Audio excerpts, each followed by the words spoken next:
और मेरे भाइयों कैसे हैं आप सभी। उम्मीद करता हूँ बहुत ही अच्छे हो। तो आज की इस वीडियो में मैं आपको बताने वाला हूँ आप बैंक में जॉब कैसे पा सकते हैं, बैंक में नौकरी कैसे कर सकते हैं, उसको करने के लिए क्या करना होगा, आपको कौन सी पढ़ाई करनी होगी, सैलरी कितनी होती है क्योंकि सैलरी मेन इंपॉर्टेंट है। उसके अलावा आपको कार्य किस तरह के होते हैं, पोस्ट क्या होती है, आपको पहले ज्वाइनिंग कैसे करनी होती है, कौन सा पेपर कौन सा एग्जाम क्लियर करना पड़ता है, ये सब कुछ हम डिटेल में और बहुत ही बारीकी से बात करेंगे। तो वीडियो में एंड तक बने रहने की टॉपिक ध्यान से सुनना और समझना, जब भी आपको पता चलेगा। तो लेट गेट स्टार्टेड वीडियो। अभी तक अपने चैनल को सब्सक्राइब नहीं किया तो सब्सक्राइब जरूर कर लो। दोस्तों आज के समय में युवाओं को रुचि जो है नौकरियों की तरफ बहुत ज्यादा है। जैसे कि आप सभी को पता ही है कि नौकरी करना इंपॉर्टेंट है, बट बैंक में नौकरी पाना इतना भी आसान नहीं है जितना आप सोच रहे हैं। आज हमारा देश जैसे जैसे विकास कर रहा है वैसे ही बैंक भी बढ़ते जा रहे हैं और बैंक में युवाओं के लिए जो है वो बहुत ज्यादा अवसर प्रदान कराए जा रहे हैं। रुचि बहुत ज्यादा लड़के भी रख रहे हैं बैंक में नौकरी पाने के लिए। अब हम थोड़ा बात कर लेते हैं बैंक सेक्टर में करियर स्कोप क्या है, what is the career scope in bank sector. ठीक है, जैसा कि आप सभी को पता है देश में सबसे ज्यादा आरामदायक नौकरी बैंक की नौकरी होती है। आज अधिकतम मध्यम वर्ग के युवाओं नौकरी पाना चाहते हैं। अब मैं आपको सबसे पहले मेन इंपॉर्टेंट चीज ये है कि भाई देखो बैंक में कौन कौन से पोस्ट होते हैं ये जानना आपके लिए बहुत ज्यादा जरूरी है, क्योंकि मोस्ट इंपॉर्टेंट चीज ये होती है कि बैंक में पोस्ट कौन कौन सी होती है। ठीक है, तो स्टार्टिंग जो होती है वो जूनियर असिस्टेंट की होती है, उसमें आपको प्रोबेबली ऑफिसर होता है, सेकंड नंबर पे जो होता है पीओ जिसे हम कहते हैं। ठीक है,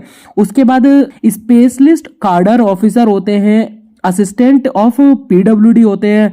उसके अलावा आपको बहुत सारे जो स्क्रीन पे आपके सामने आ रहे हैं, जैसे कि मान के चलिए कंप्यूटर प्रोग्रामर ऑफिसर होते हैं, मैनेजमेंट का कार्य होता है, मैनेज का कार्य होता है, उसके बाद मैनेजर भी होते हैं, चीफ इंफॉर्मेशन सिक्योरिटी ऑफिसर भी होते हैं, आरटीआई कंसुलेशन भी होता है। उसमें आपको बहुत सारी चीजें मिल जाएंगी जो बैंक पे नौकरी करना चाहते हैं। क्लर्क की आपको पता ही होगी, और सबसे ज्यादा जो रुचि रखते हैं लोग वो रखते हैं पीओ, प्रोबेबली ऑफिसर या फिर क्लर्क। इसमें आपको बहुत ज्यादा स्कोप है, यही ज्यादातर फॉलो करते हैं लोग बाग चाहते हैं लाइफ में। ठीक है, तो बेसिकली हम पहले बात कर लेते हैं कि बैंक में आप नौकरी कैसे पा सकते हैं। जैसा कि हम सभी को पता है अलग अलग पोस्टों के लिए अलग अलग योग्यताएं रखी जाती है।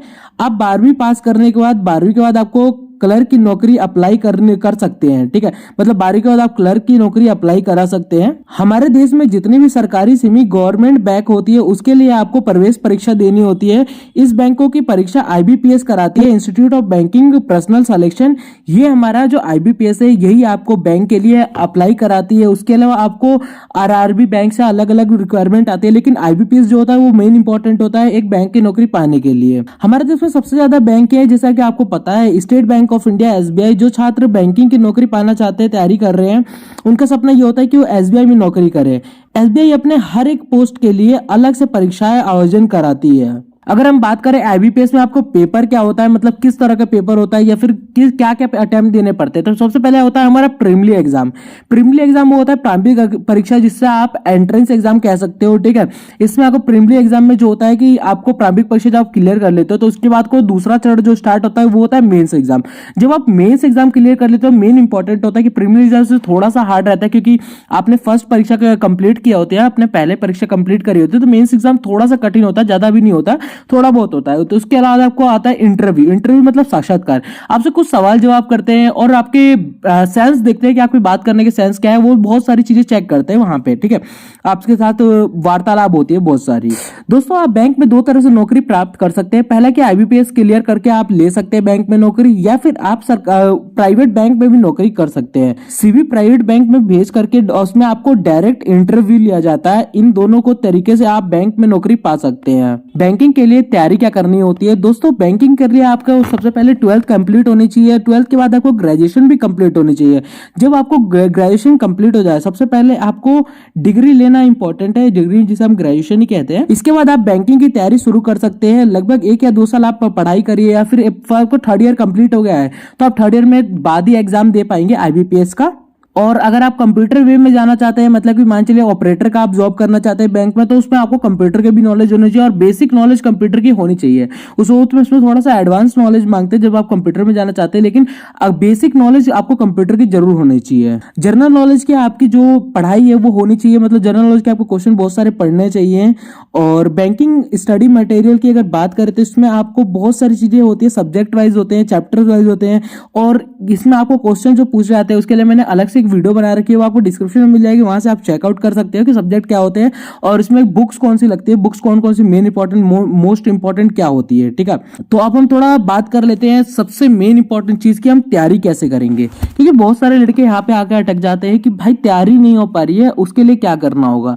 तो मैं बेसिकली आपको ये बता दूं कि देखो यूट्यूब पे सब कुछ अवेलेबल है। ठीक है, आपको बेसिकली वहां से स्टार्ट करना है बेसिक, जिसे हम कहते हैं बेसिक। अभी आपको मान के चलो कि आप फर्स्ट क्लास में जा रहे हो। ठीक है, फर्स्ट क्लास, अभी आप 12th कंप्लीट किया है। ठीक है, लेकिन आप समझो कि आप अगर बैंकिंग सेक्टर में जॉब पाना चाहते हो तो आप फर्स्ट क्लास में जाओ। ठीक है, मतलब आराम से यूट्यूब से थोड़ा सा स्टडी करो कि क्या होता है, मटेरियल लो, वहां से थोड़ा बहुत फायदा लो, फिर जाके आप जाके कहीं बुक्स परचेज करो। बुक्स परचेज करने के बाद आप कहीं से पढ़ाई स्टार्ट करो। ठीक है, मतलब कोई भी एप्लीकेशन से, या फिर आपके साइड में कोई ना कोई ऐसा संस्था होगी, कोई ना कोई ऐसी, जैसे मान के चलिए कोचिंग इंस्टीट्यूट होते हैं जहाँ पे पढ़ाते हैं बैंकिंग के लिए, और भी बहुत सारी चीजों के पढ़ाते हैं और बैंकिंग भी पढ़ाते हैं। तो उसमें आप उसमें भी जाके अप्लाई करा सकते हो, उसमें भी आप कोचिंग ले सकते हो और इजी वे में आपका क्लियर भी हो जाएगा। ठीक है, और इसके लिए आपको, आप कॉमर्स से अगर हो तो बहुत अच्छी बात है। ठीक है, लेकिन आप ऐसे जरूरी नहीं है कि इसके अंदर कॉमर्स ही मांगा जाता है, कोई सी भी स्ट्रीम से हो आप अप्लाई करा सकते हो। अब सबसे ज्यादा मेन इंपॉर्टेंट चीज क्या आती है कि हमारे लिए सैलरी क्या होती है बैंक पीओ की, बैंक पीओ, बैंक क्लर्क।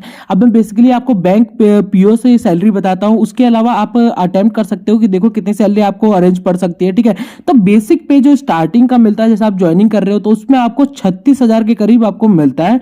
ठीक है, उसके अलावा बेसिक पे आपको बढ़ जाता है 7-9% जब आपका आराम से आप जो काम करना लगते हो। ठीक है, तो जब आपका बेसिक पे बढ़ जाता है। ठीक है, इसमें आपको सिटी का थोड़ा फर्क पड़ता है कि जैसे आप कौन सी सिटी से कहाँ पे जॉब कर रहे हो। ठीक है, वहां पे आपको थोड़ा 3-4% का डिफरेंस मिल सकता है आपको सैलरी के अकॉर्डिंग। ठीक है, अब हम थोड़ा बात कर लेते हैं बैंक क्लर्क की सैलरी के बारे में। तो बैंक क्लर्क की सैलरी बेसिक पे जो स्टार्टिंग में मिलता है 19,000 से 22,000 के करीब मिलता है। उसके अलावा जब कोई पोस्टिंग होती है, मतलब कि आप जब पोस्ट अप्लाई के लिए अपना आगे बढ़ते हो, जैसे आपका पोस्ट बढ़ जाता है, तो उसमें भी आपको अच्छी खासी सैलरी मिल सकती है।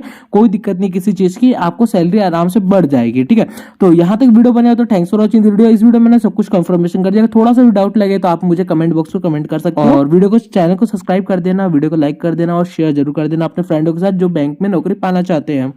Thank you so much.